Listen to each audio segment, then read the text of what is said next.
దేవుని ఘనమైన శ్రేష్టమైన నామాన్ని బట్టి దేవుని పిల్లలైన మీ అందరికీ కూడా కేదేశు ప్రార్థనా మందిరం ద్వారా మరి ఇక సేవా పరిచర్యలో ముందుకు కొనసాగుతున్నప్పుడు అనేక మంది వర్తమానాలు, మంచి దివ్యమైన వర్తమానాలు విని బలపడుతున్న మీ అందరికీ ప్రభువైన యేసుక్రీస్తు నామములో ప్రత్యేకమైన వందనాలు, శుభాలు తెలియజేస్తూ ఉన్నాం.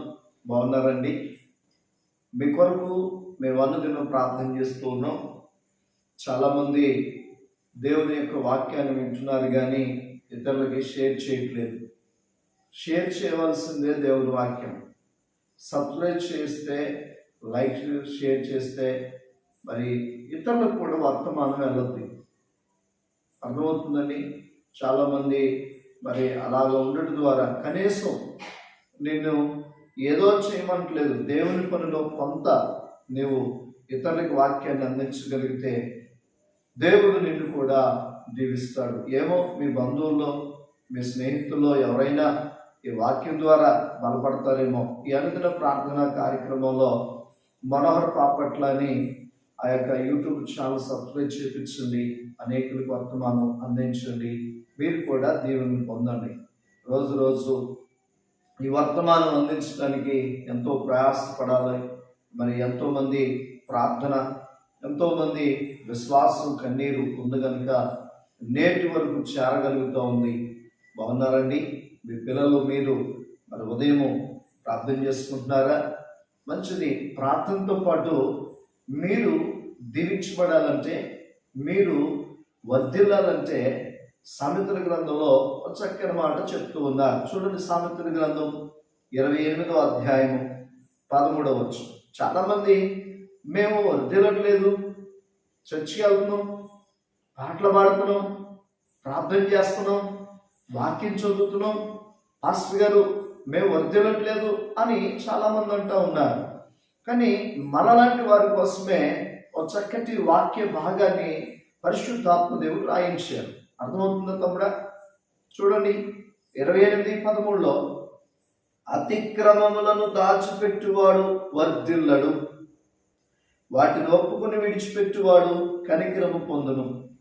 మొదటి మాట, అతిక్రమములను దాచిపెట్టువాడు వర్ధిల్లడు. అంతే. ఏదైతే క్రమము లేని పని నీ జీవితంలో ఉందో, క్రమము లేని మాట కానీ, క్రమము లేని చూపు కానీ, క్రమము లేని నడత కానీ, క్రమము లేనటువంటి జీవితం ఏదైనా అది అతిక్రమమే. మరి ఆ అతిక్రమము బిడ్డలారా చాలామంది దాచిపెడుతున్నారు. ప్రార్థనకు వస్తున్నారు కానీ దాన్ని ఏం చేయట్లేదంటే దాచిపెడుతున్నారు, విడిచిపెడుతున్నారు.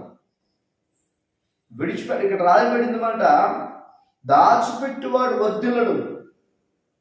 నువ్వెప్పుడు వర్ధిల్లుతావయ్యా అంటే చేసిన అతిక్రమం, తెలియకో తెలుసో చేసిన అతిక్రమం ఉందే, నాన్నని లేకుండా, అమ్మని లేకుండా, అత్తయ్యని లేకుండా, మామయ్యని లేకుండా, భర్తను లేకుండా క్రమము తప్పి మాట్లాడిన మాటలు ఉన్నాయే, వాటిని దాచిపెట్టి ప్రార్థనకు వచ్చి గువ్వలాగా పాట పాడుతున్నా, కోయలాగా గానం చేయడం వల్ల ఉపయోగం లేదు. కనుక నువ్వు చేయవలసింది, తెలుసో తెలియకో చేశాను, ఇది అతిక్రమమే, ఈ అతిక్రమాన్ని నేను దాచిపెట్టకుండా విడిచిపెడుతున్నాను, చెబుతున్నాను, క్షమించంటే నీవు ఆ రోజు నుంచే వర్ధిల్లడం మొదలు పెడతావు. ఆమేన్.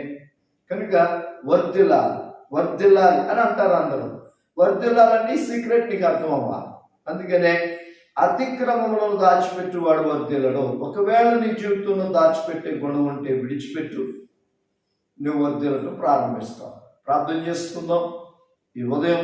తమ్ముడా, చెల్లి, అన్నయ్య, అక్క, మీ కుటుంబంతో మోకరించి నేను మీతో కలిసి ప్రార్థన చేస్తున్నాను. మోకరించండి, ప్రార్థన చేస్తున్నాం. పరిశుద్ధుడా, ప్రేమ కలిగిన దేవా, నీ పరిశుద్ధమైన దివ్యమైన ఘనమైన నామాన్ని బట్టి వందనాలు, స్తోత్రాలు. ఈ ఉదయము మానుదిన ప్రార్థన కార్యక్రమం ద్వారా కొన్ని వందల మందికి ఈ వాక్యాన్ని చేరుతూ ఉండగా, కొన్ని దేశాలు, కొన్ని రాష్ట్రాలు వెళ్తుండగా వారిని, వారి కుటుంబాలను దీవించండి. ఒకవేళ వారిలో అతిక్రమం ఉంటే విడిచిపెట్టి దాన్ని ఒప్పుకుని వర్ధిల్లే భాగ్యం దయచేయమని అందరికీ నువ్వు తోడై ఉండమని యేసుక్రీస్తు నామములో మనలను అడిగి పొందినాము తండ్రి. Amen. God bless you. Thank you all.